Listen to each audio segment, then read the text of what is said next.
Run for Rocky is an event that was created after we lost our son, Rocky, to suicide.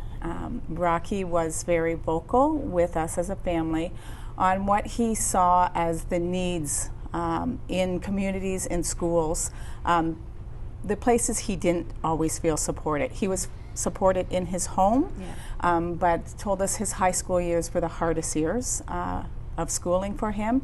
And we know that when he went to Western, he was supported there in a number of ways, but then when he went to the Ivy Business School for 2 years, he once again felt that that support wasn't there for him. It was more of a staunch business world, and felt isolated often. And actually we've had a number of professors that have communicated to us since Rocky's death that yes, indeed, that's the type of culture it was, and it was difficult for Rocky at times, being who he was, and that was an out gay man. Yeah, and that's a systemic issue that's so big in the education system. I can speak to it as a teacher, and when I have my students day one, I tell them, just know that you're loved and you're cared for, no matter who you are, where you come from, because high school is hard for any kid, but especially when you're trying to navigate this type of situation. Yeah, I think, we all know, raising teenagers, that high school is a very precarious age for teenagers for many, many reasons. But when you are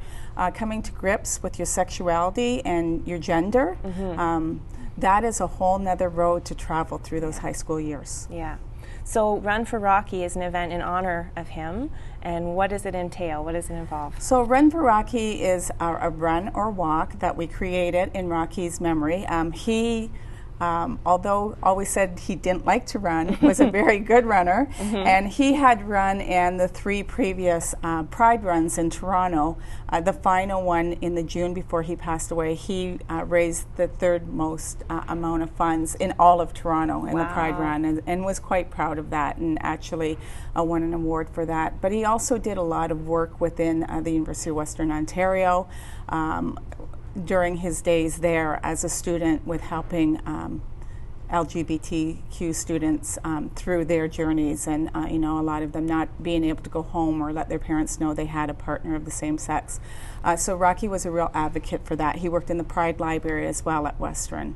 And so he, through his open conversation with us, had told us the work he wanted to do once he moved on to a job in Procter & Gamble, where he was at, and they demanded that their employees do community service, and he was very happy when Ontario's mandated GSAs in high schools. So these were all things that we had conversation about, and we knew the work that he wanted done for change, and as a family we felt the need that we had to continue that work. Wow, it's incredible. How would you speak to parents that have children that are part of the LGBT community? What advice would you give to them? Because you've been in these shoes for a long time. Yeah. I think, the day Rocky came out, he was 17 years old, and we've never seen such torture on anyone's face as him just saying those words. And my husband Rob said to him, "Rocky, what do you have to tell us? It doesn't matter." Yeah.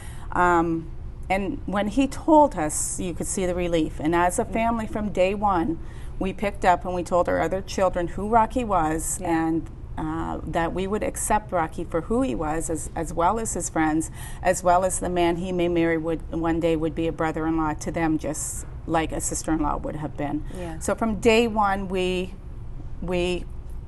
accepted him. Rob, my husband, told Rocky, "Give me some time," and I think all parents need time, right? Because we have certain dreams for our children which have changed, and it's just wrapping your mind around what those changes mean, not to this person so much, but to me. Right. We have to start changing the way we think. So, and really, my husband Rob, many people who know him in the sports world. He's a sports guy, very involved in sports, and I think many people were surprised at how well and how easily Rob just accepted his son. He accepted him for the man he was. Rob often says Rocky was more of a man than he could ever imagine being. Wow, that's beautiful.